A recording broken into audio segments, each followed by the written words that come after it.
თუ გაქვთ რკინა-დეფიციტური მდგომარეობა, ალბათ თქვენთვის ურჩევიათ რაციონში წითელი ხორცის გაზრდა. თუმცა ხანდახან მხოლოდ წითელი ხორცი საკმარისი არ არის ხოლმე.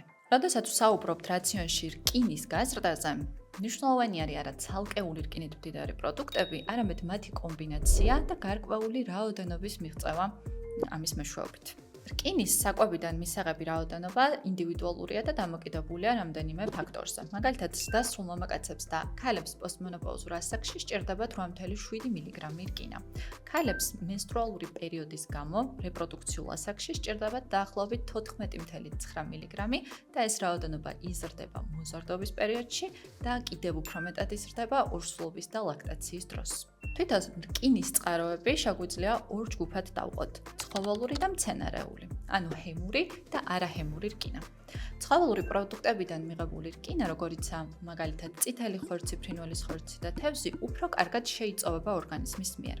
განსხვავებით არაჰემურისგან, რომელიც გვხვდება მცენარეულ პროდუქტებში, როგორიცაა პარკოსნები, ლობიომუხუ და ოსპი, მუქი მწვანე სალათის ბოსტნეული, თხილეული, თესლეული და მარცვლეული. შესაბამისად, ადამიანები, რომლებიც იცავენ მცენარეული ტიპის კვებას, მნიშვნელოვანია, რომ მიაქციონ ყურადღება მცენარეული რკინის წყაროებს და განსაკუთრებით უზრუნველყვან მათი რაოდენობა და ტიპი ყოველდღიურ რაციონში. გარდა რკინის დღიური რაოდენობის ოპტიმიზაციისა, ასევე შეიძლება დაეხმაროს მცენარეული რკინის წყაროებიდან ამ ნივთიერების შეწოვას სხვადასხვა მეთოდი. მაგალითად, თუ მცენარეულ რკინის წყაროს დავაწყვილებთ C ვიტამინით მდიდარ პროდუქტებთან, როგორიცაა წითელი ბულგარული წიწაკა და მაგალითად ციტრუსები, რკინის შეწოვა გაძლიერდება. ასევე აძლიერებს მის შეწოვას ცხოველური ცილის წყაროსთან საკვების კომბინაცია, მაგალითად ხორცი და ოსპი. და პირიქით, შეწოვას აფერხებს ისეთი პროდუქტები, როგორიცაა ჩაი და ყავა. მნიშვნელოვანია, რომ საკვების მიღებიდან ჩაის და ყავის მიღებამდე დავიცვათ 1 საათიანი შუალედი. რკინის შეწოვას აფერხებს ასევე ქატო და პური ყოველთვის ჯობს ავარჩიოთ ისეთი, რომელიც ნებისმიერი მეთოდით არის აფუებული.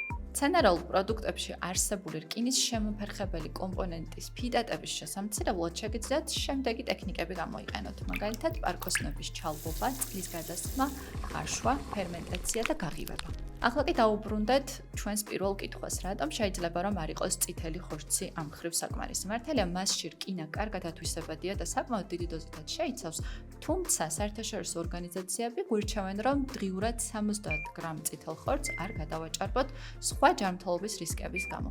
70 გრამ ხორცში დაახლოებით 1-დან 2 მგ-მდე რკინაა, რაც დამერწმუნებით, რომ საკმარისი არ არის.